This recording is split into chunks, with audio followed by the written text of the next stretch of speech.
বাঁচাও! একদিন আপনাকে মাটির নিচে রেখে সবাই চলে যাবে। আপনি সব শুনতে পাবেন, কিন্তু ডাকলেও কেউ ফিরে আসবে না। চারপাশে অন্ধকার, আর ঠিক তখনই শুরু হবে আপনার জীবনের সবচেয়ে ভয়ঙ্কর পরীক্ষা। ভাবুন, একদিন আপনি ঘুম থেকে উঠলেন, ফ্রেশ হলেন, খাওয়া দাওয়া করে কাজে বের হলেন। কাজ শেষ করে বাজারে গেলেন, বন্ধুদের সাথে আড্ডাও দিলেন, কিন্তু নামাজের সময় টুকু পেলেন না। রাতে বাসায় ফিরলেন, স্ত্রী, সন্তান, পরিবার নিয়ে খাওয়া দাওয়া করলেন, এরপর ঘুমিয়ে পড়লেন, কিন্তু সকালে আপনি আর বিছানা থেকে উঠতে পারছেন না।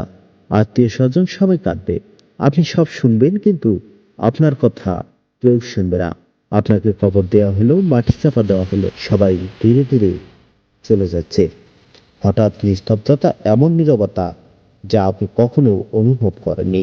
আপনি আজ বড়ই একা। হঠাৎ মাটির নিচে শব্দ, দুইজন ফেরেশতা, মুনকার ও নাকির। তারা আপনাকে বসিয়ে প্রশ্ন শুরু করবেন।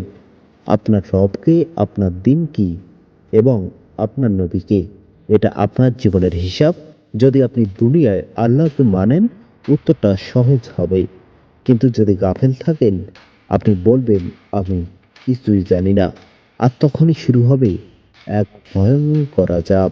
আপনার পাঁজর একে অপরের মধ্যে ঢুকে যাবে, আগুনের দরজা খুলে যাবে, জাহান্নামের বাতাস ঢুকবে, ভয়ঙ্কর সাপ বিচ্ছু আক্রমণ করবে। রাসূলুল্লাহ সাল্লাল্লাহু আলাইহি ওয়াসাল্লাম বলেছেন, কবর হয় জান্নাতের বাগান, আর না হয় জাহান্নামের গর্ত হবে।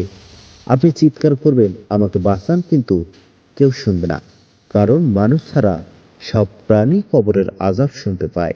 যদি আপনি নেক আমল করেন, কবর প্রশস্ত হবে, আলোয় ভরে যাবে, জান্নাতের হাওয়া আসবে। একদিন এই বাস্তবতা আপনার বা আমার সাথেও ঘটবে।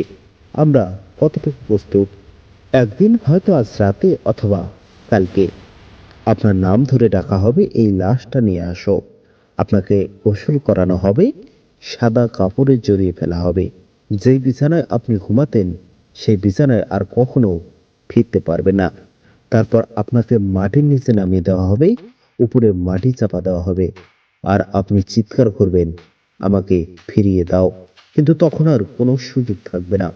রাসূলুল্লাহ সাল্লাল্লাহু আলাইহি সাল্লাম বলেছেন, মৃত ব্যক্তি আবার পৃথিবীতে ফিরে যেতে চাবে, কিন্তু তাকে আর ফেরানো হবে না। ভাই, এই ভিডিওটা শুধু গল্প নয়, এটি আপনাদেরকে ভয় দেখানোর জন্য নয়, বরং আপনাদেরকে সতর্ক করার জন্য। আপনি আমি কতটুকু প্রস্তুত সেই রাতের জন্য?